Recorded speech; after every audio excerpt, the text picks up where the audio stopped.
দাউ দাউ করে জ্বলছে আগুন, চোখের সামনেই পুড়ে গেল ব্যবসায়ীদের তিলে তিলে গড়া স্বপ্ন। আগুনে ৬টি দোকানের প্রায় ১৫ লক্ষ টাকার ক্ষতি হয়েছে বলে দাবি ব্যবসায়ীদের। সোমবার রাত ৮:৩০টায় নাটোরের নলডাঙ্গা উপজেলার পাটুল বাজারে ঘটনা। ফায়ার সার্ভিস বলছে শর্ট সার্কিট থেকেই আগুনের সূত্রপাত। তো আগুনের পরিস্থিতি এখানে আমরা যখন আগুন নেভানোর শেষে পর্যবেক্ষণ করে দেখলাম, আর যারা মালিক আছে ক্ষতিগ্রস্ত এদের সাথে কথা বলার পরে আমরা স্পেসিফিকলি দেখলাম যে ৬টা দোকানের ওনারা হিসাব দিয়েছে আর কি। যদিও জায়গাটা ছোট, কিন্তু এর ভিতরে ৬জন মালিক আছে, ৬টা দোকান।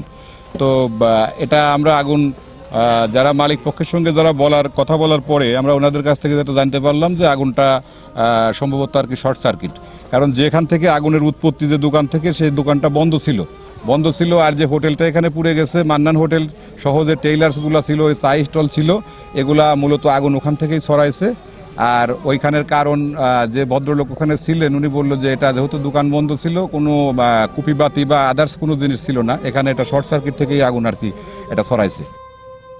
খবর পেয়ে ক্ষতিগ্রস্ত এলাকা পরিদর্শন করেছেন উপজেলা নির্বাহী কর্মকর্তা আল ইমরান খান। ক্ষতিগ্রস্ত ব্যবসায়ীদের সহযোগিতা করার আশ্বাস দেন তিনি।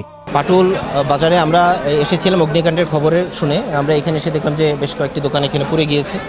তো আমরা ক্ষয়ক্ষতির পরিমাণ দেখার জন্য আমরা ফায়ার সার্ভিসের সাথে কথা বলবো। তারা এখন উদ্ধার কাজ চালাচ্ছে, যতটুকু এখান থেকে উদ্ধার করা যায়। এরপরে সরকারের তরফ থেকে যতটুকু সহযোগিতা করা যায় সেটা আমরা তাদেরকে প্রতিশ্রুতি দিয়ে গিয়েছি। আমরা তাদেরকে সর্বোচ্চ সহযোগিতা করব। সরকারের তরফ থেকে যে ডিওটিন এবং যে আর্থিক সহযোগিতা করার বিধিবিধান আছে সেটা মেনে আমরা তাদেরকে সর্বোচ্চটুকু তাদেরকে দেওয়ার চেষ্টা করব। এছাড়াও আগুন লাগার সঠিক কারণ অনুসন্ধান করবে ফায়ার সার্ভিস।